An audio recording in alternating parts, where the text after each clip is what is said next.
Welcome to Jagannath temple in Kolkata. এই মন্দিরটা রয়েছে খিদিরপুর রেলওয়ে স্টেশনের একদম কাছে। আজ এখানে পালিত হচ্ছে স্নান যাত্রা। দেখো কেমন সুন্দর করে সাজানো জগন্নাথ দেব, বলরাম দেব আর সুভদ্রা দেবীকে।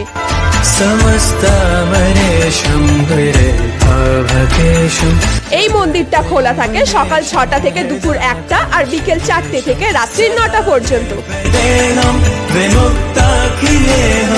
একদিকে ঘন্টা, উলুধ্বনি আর অন্যদিকে মন্ত্র উচ্চারণ। আজ এই স্নান যাত্রার দিনে মনে হচ্ছে যেন সত্যি ভগবানের ঘরে চলে এসেছি।